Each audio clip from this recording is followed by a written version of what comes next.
Kamehameha wave! Bet you weren't expecting me to say that, did you? Okay. Well, how's it going, everybody? It's the Better Right Car. Welcome to another video. It's been a while. It's been a little bit since. No, these. I just doing sort of stuff.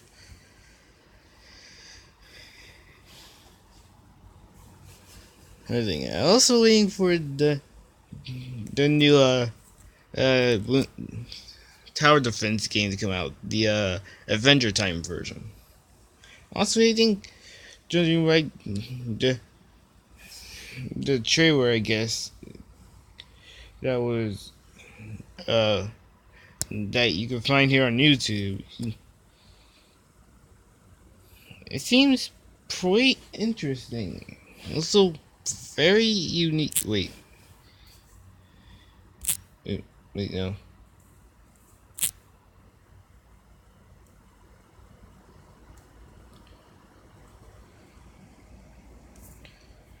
Yes, audio is. Anyways, now today we are going to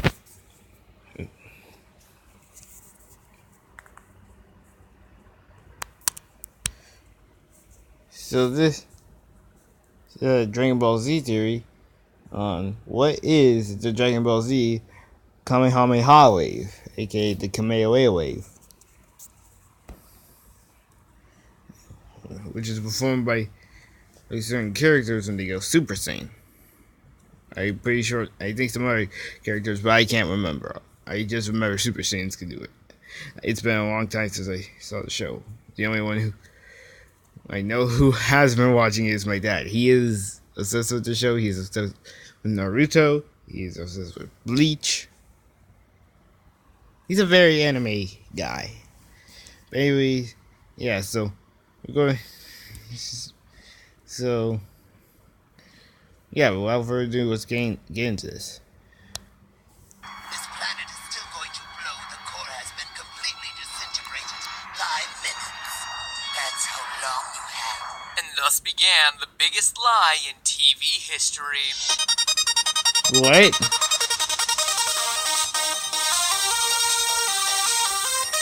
What do you mean by that?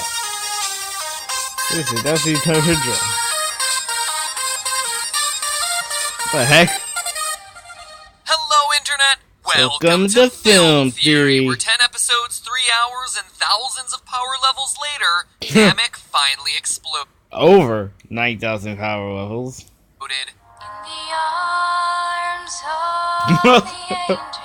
So, let me come out and say it. Dragon Ball rocks. The characters, the villains, but especially the powers. I mean, what self-respecting kid hasn't pretended to harness their ki and shoot out giant energy balls? Or fly around punching faster than the speed of light? Whoa! Stood there What the screaming, heck? That was photoshopped. for hours working to That power picture up. of people going outside of a window. Hey, here's a joke for you. How many Saiyans does it take to screw in a light bulb? 1, but it'll take 3 episodes to do it. Ba-na-na-na, ba-na-na-na, ba-na-na-na-na-na.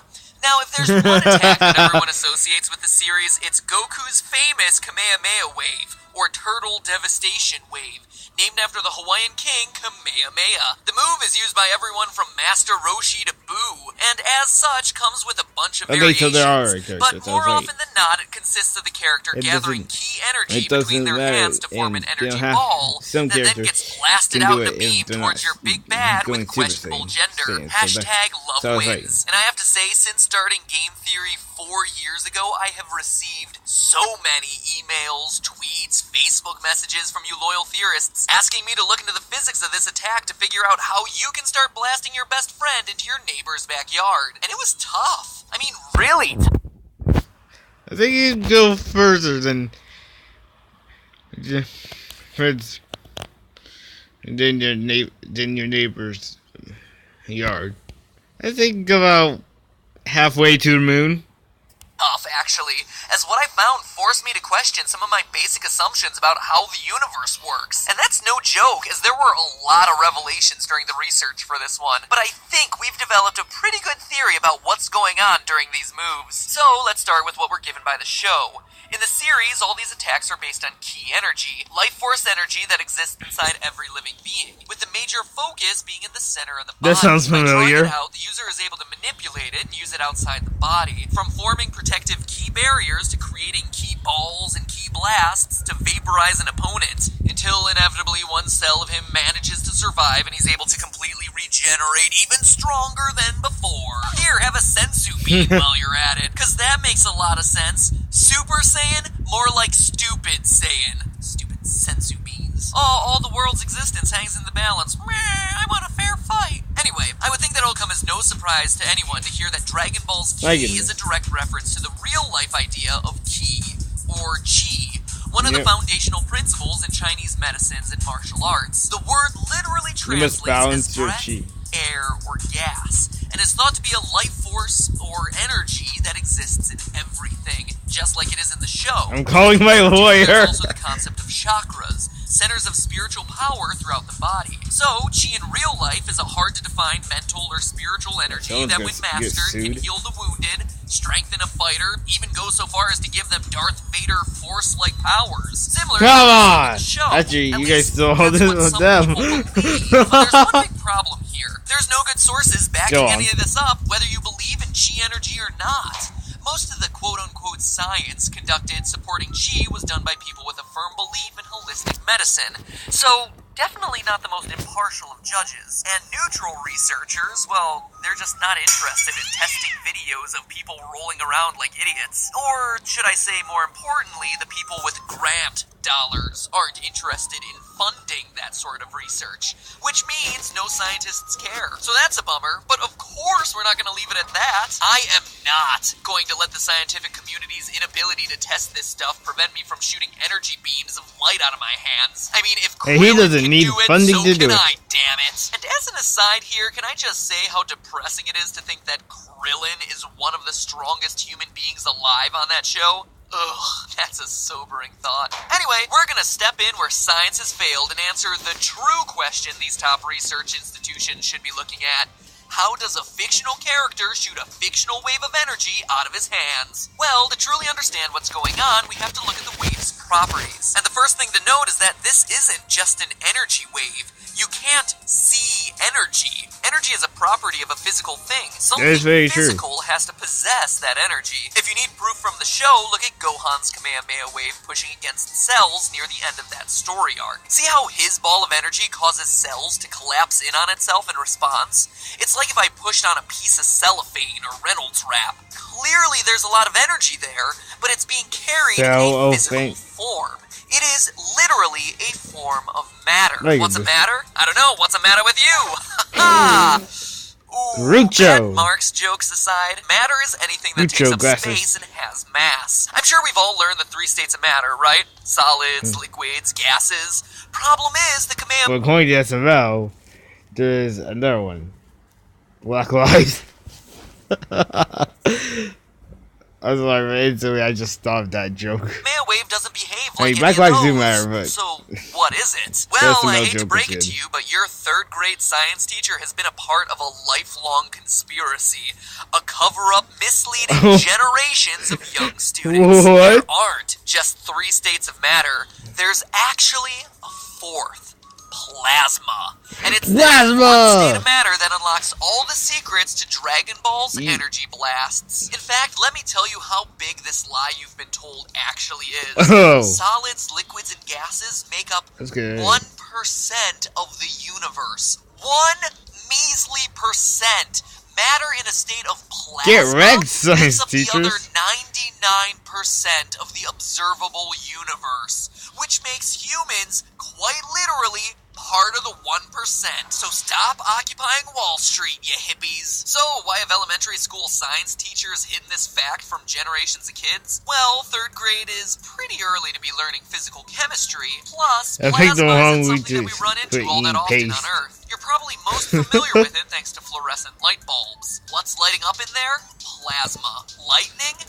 also plasma. Stars, like our sun, we've all been led to believe that they're big balls of gas, even by NASA in an incredibly poorly written definition on their website. Well, that's wrong. They're mostly plasma because of how hot they are. And by the way, NASA, change that, please. You can't say it's mostly a ball of gas, but then say it's mostly plasma. They are two different states of matter. It'd be like me saying this turkey sandwich is a ham sandwich just because it has another meat in it. They're close, but they're not the same. Can you tell that I skipped lunch to write this episode? So before we see how plasma plays a part in Dragon Ball, we need to know what exactly it is. You know how when you heat up a solid, it melts and becomes a liquid. Hey, Butter. You heat it up a bit more and it becomes a gas. Butter, that's me. Butter Minecart. Well, if you heat the gas even more, it becomes plasma. Basically, the electrons in the atoms of the gas get so excited they start to break away. So what you end up with is this soup of negatively charged electrons floating alongside positively charged ions from the atoms that have lost their electrons. Long story short, the main thing to remember is a plasma is a superheated gas. So when Goku makes a ball of energy appear out of nothing, that's not 100% true. There's gas, air between his hands that he's superheating to create that ball. So the next logical question there is, how is he heating it up? And the answer is surprisingly simple, just like a fluorescent bulb. When you turn on a light, electricity is sent through the gas in the tube, supercharging the atoms so that the electrons start popping off, creating the glowing plasma to illuminate the room. The characters in Dragon Ball are doing the same thing. Their key power is really them harnessing their body's electric potential and focusing it on areas around them. Skeptical? I hear what you're saying. But I get it. In the battle against Vegeta, Goku calls upon his triple attack, and what do we see happen? Electricity starts radiating around his body. His electric potential has skyrocketed, and as Super way over 9,000. We see lightning pulsing around their bodies. Lightning, aka plasma. But that's not all. You know how any of these warriors need a huge burst of energy to ascend to the next level or start their energy attack? But then, once they're there, they're able to sustain that power level? Well, plasma and electric potentials explain that too. To convert any gas to plasma, including air, there's a big startup energy, typically around 33 kilovolts per centimeter. But once the plasma arc's been created, it can be sustained with only a tenth of that energy. 3 kilovolts per centimeter. By that same principle, the arc needs to be started next to its energy source, but once there, it can be drawn out to 10 times the distance from said source, which, in the case of the Kamehameha wave, is why the wave starts near Goku, and then can A, reach out so far away from him, and B, is so much stronger when launched near the opponent. Like when Goku chose to fire at point blank at Cell as his last-ditch attempt to finish the fight. Speaking of villains, during the second coming of Broly, we see that Kamehamehas can combine to become even stronger, as Gohan, Goten, and Goku join forces for the so-called family Kamehameha. It would be a touching moment if I weren't so distracted by the fact that Goku is literally a spirit in this instance. If you'll pardon my little rant here, but I mean, okay, the guy dies and is wished back into existence every 10 episodes. Fine, I accept that. But for his attack to be viable when he's still technically a ghost? Ugh. Anyway, the important point here is that the separate beams can combine and grow stronger. Plasma exhibits this same quality. Look at your typical plasma ball. No, that's not just an outdated desk ornament, it's a lesson on Dragon Ball Z physics. Notice that as the beams of plasma have a point to focus on, they combine and grow stronger, bigger, and more powerful. Just like we see on the show. And don't worry, I hear your question. If plasma's just a superheated gas, how can it obliterate Cell or push people away? P.S. Goku should have won Death Battle. Hashtag butthurt. Well, listen up, salty Superman hater, because that's probably the single biggest clue that these beams are plasma instead of just pure energy. You see, the wild thing about plasma is that they're nothing like a gas. That's why they qualify as an entirely separate state of matter. Remember that this is the stuff that stars are made of, so Goku is basically creating a small star in between his hands. And at high temperatures, plasma becomes thicker, more viscous, to the level that it can physically be pushed. That's why everyone from Frieza to Boo can try to stop these things with their hands. It's also how, in that earlier example, Gohan's wave is able to push cells back into the sky. It's a denser plasma beam able to overcome the momentum of his attack. It's also how Goku is able to form a ki shield. It's the same plasma shield technology that the company Boeing has just patented. I kid you not,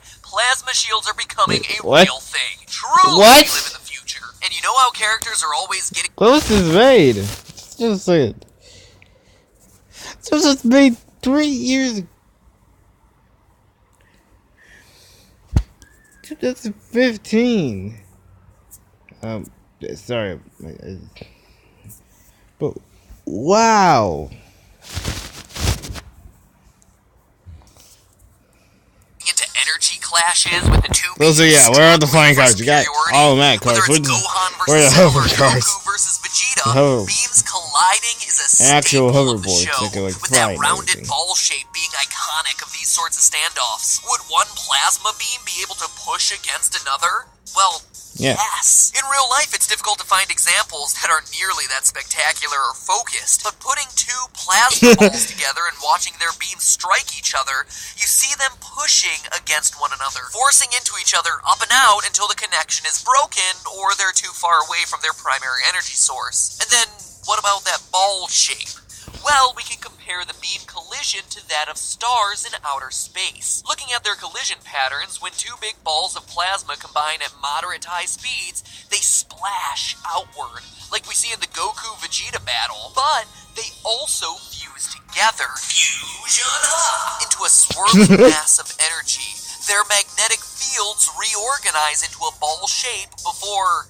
well, in space, they create a black hole. In Dragon Ball, it doesn't go that far. Oh sure, the planet will most likely come to a horrific conclusion, but you know, at least we won't be crushed under the infinite blackness of gravity. So, there you have it. Ki and wave attacks are most likely electric potentials and plasma. It's interesting. In the end, spiritual energies like Dragon Ball's Ki or real-life Chi are models created to explain weird trends or natural phenomena in the world around us. In that, they're not that far different from a scientific theory. Theories, by their nature, are incomplete.